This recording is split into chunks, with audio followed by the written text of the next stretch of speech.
Back during the dark ages of the 1990s, young Chris Miller stumbled upon an artifact that would become a lifelong obsession. Now, armed with a mind full of nostalgia and a basement full of comic books, Chris attempts to analyze the art and the artist that made him Comix Crazy. Why this fool got more comics than a motherfucker? Hey everyone, this is Chris Crazy House, and I'd like to welcome you all to a very special episode of Comix Crazy. There was some very sad news over the Memorial Day weekend, and the sad news was that the very prolific writer, Peter David, passed away.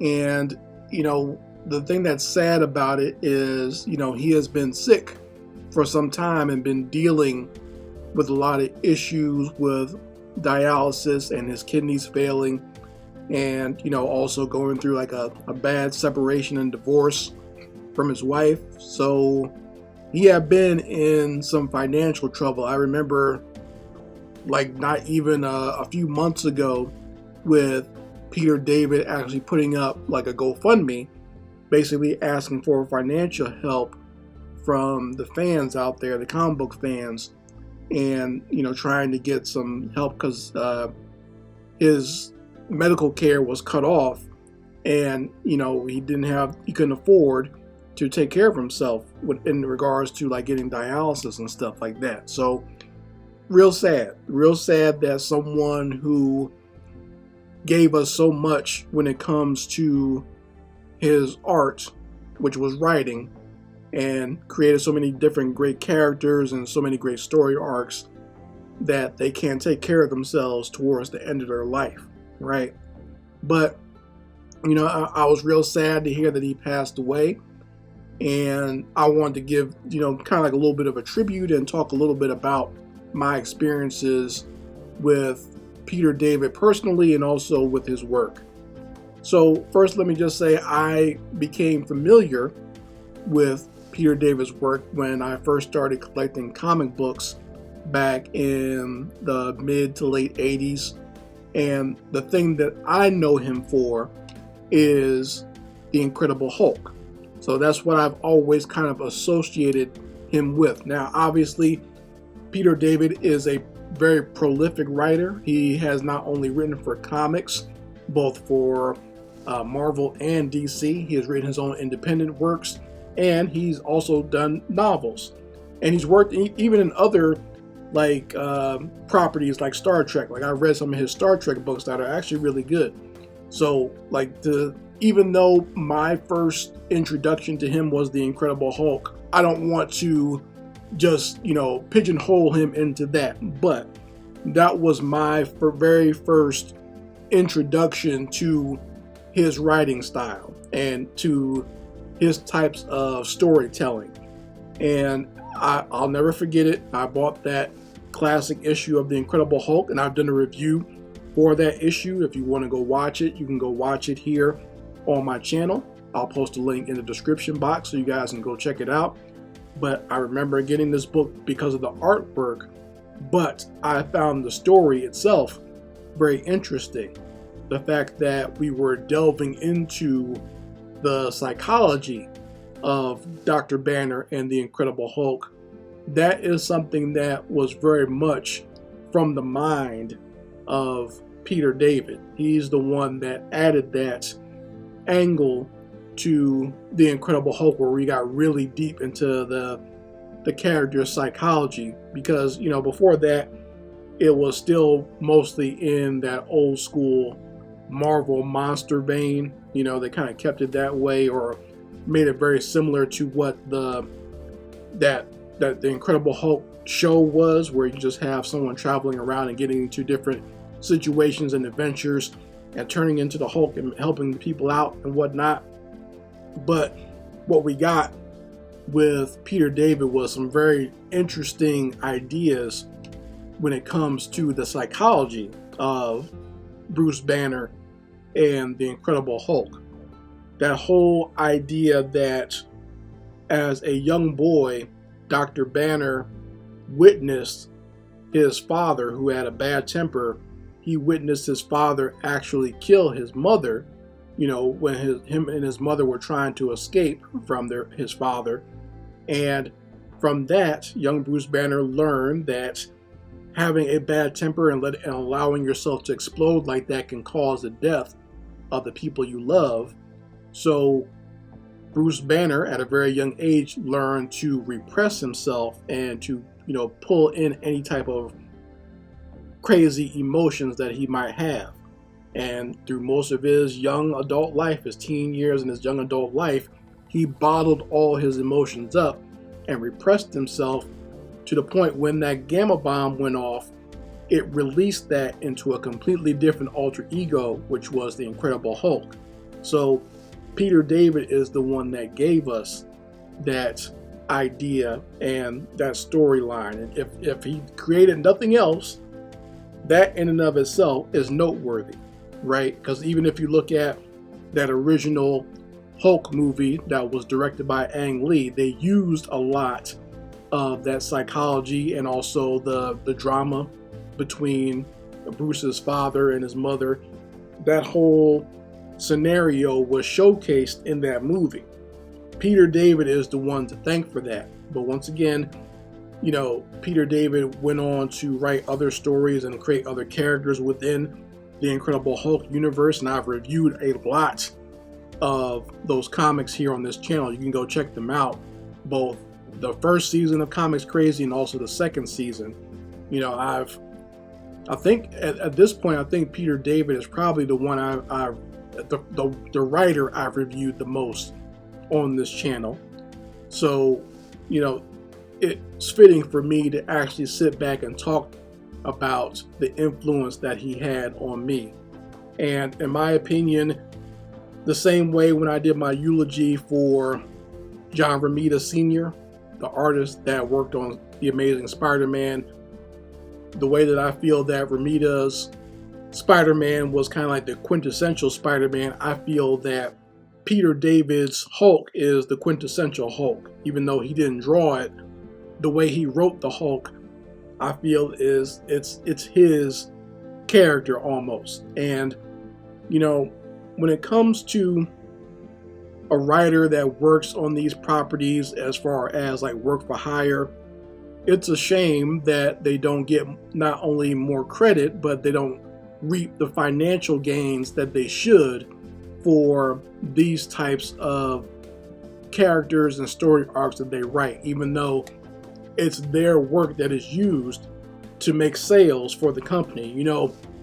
Especially a company like Marvel will tell you over and over again, well, it's Marvel, the company, it's the characters themselves. That's what sells Marvel Comics, right?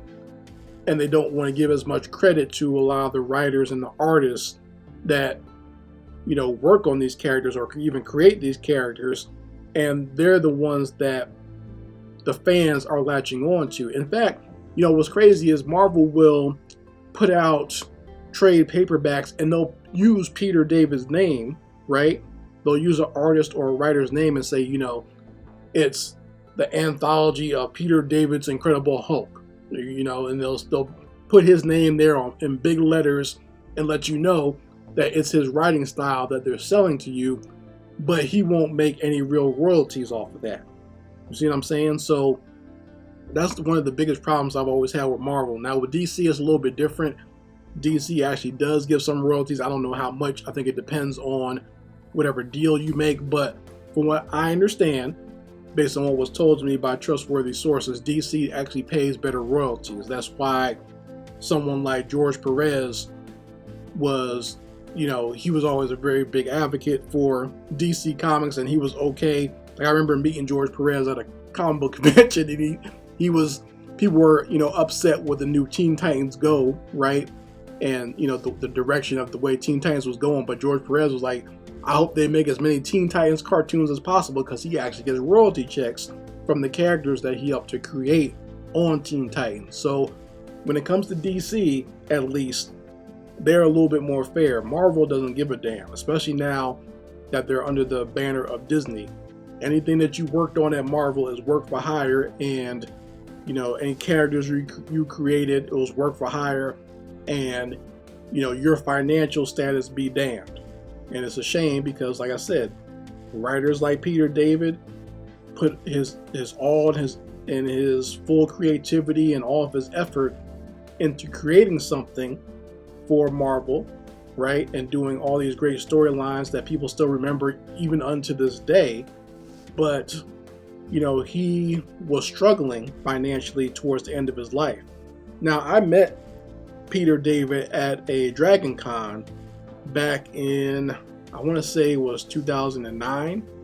Had to be, right? And he was nice enough to sign some of my Incredible Hulk books.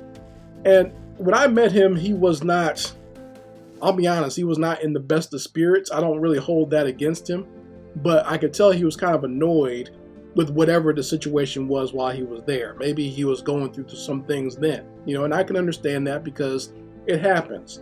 As a writer and as an artist and a creative person myself, I understand sometimes when you go to these conventions, you might be in a situation that you're not appreciating or you don't feel you're being appreciated and you're just kind of stuck there, dealing with the fans. Even that can be a little bit nerve-wracking. So like I said, I didn't hold that against him because I didn't know what he was going through personally at the time, but he was still nice and gracious enough to sign my books for me, and I appreciated it and I thanked him for it, and he said he appreciated it as well, right? So, that was my only experience with him. I'm glad I got to meet him, and I never got to see it, hear him do any panels. I wish I could have heard him do a writing panel or, just talk about character development or writing or something like that, like I have with other artists from that era. But, I did get a chance to meet him personally, face to face, and like I said, it was overall a decent. He wasn't rude, but like I said, I could tell he was annoyed at something. It wasn't me or somebody else. It was whatever was going on at the convention. But I appreciated that he still took the time to, sign my books and, write a nice little note inside the comic books just to let me know how much he appreciated it. So, once again, it's a shame. It's a shame that a lot of, well-known artists and well-known writers, they don't get the financial appreciation that they should. Obviously, the fans love them, right? And when you're young, you don't realize, you think, these guys are on top of the world because they're, writing these great stories or creating these great characters or, drawing these great story arcs or, writing these great story arcs for Marvel or DC, and they're getting paid out the wazoo, right? They're made in the shade and making all types of money based on the fact that you love their work and you're putting out money, but you don't realize that your money is going all to these companies, right?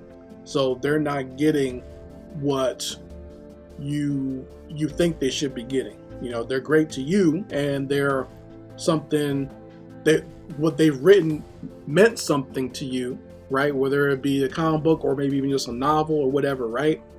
You always think back to when you first read their work. I can still remember when I bought those Incredible Hulk comics from the corner store, right?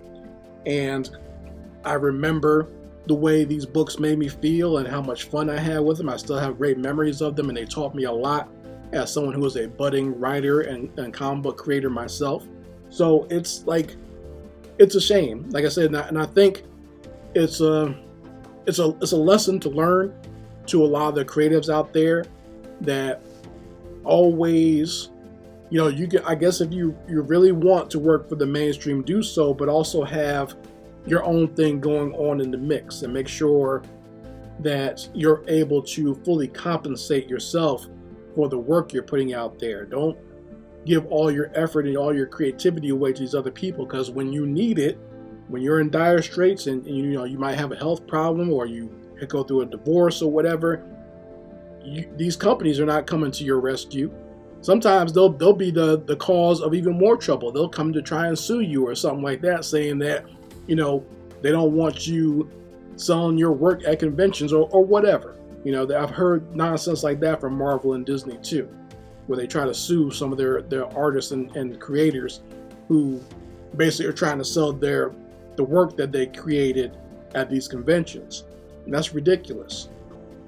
So it's a shame what Peter David had to go through. I just wanted to let his family know that as a creative myself, I appreciated the work that he did. He brought a lot of joy and a lot of excitement to my young years, my teenage years, and even as an adult. I still remember his work, and I have fond memories of the work that he created.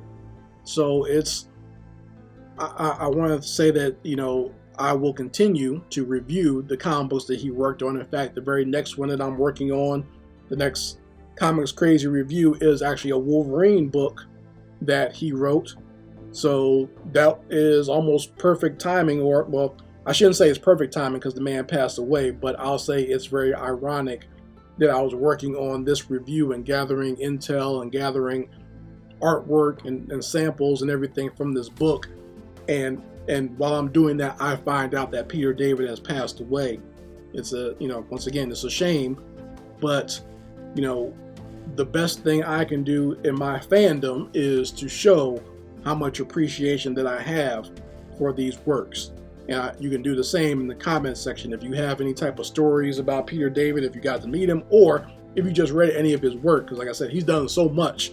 It's ridiculous. Like in looking over his, biography and looking over his list of books that he worked on, there's a lot of stuff that I didn't even know that he worked on, and it's crazy, finding this out now that he's passed away, and it's a shame that I didn't know this while he was alive. But from the works that I do know of his, I very much appreciate them. And once again, you can show your appreciation as well in the comments section. So once again, this is Chris Crazy House, and I will be back next week on Comix Crazy. We'll be looking at some Wolverine books, as well as doing a little bit of something new with like a little art face-off between two classic artists and their interpretations of the same character. So I'll be doing a little bit of both of those things in the coming weeks for Comix Crazy. Anyway, folks, this is Chris Crazy House, and I'll be signing out. Peace.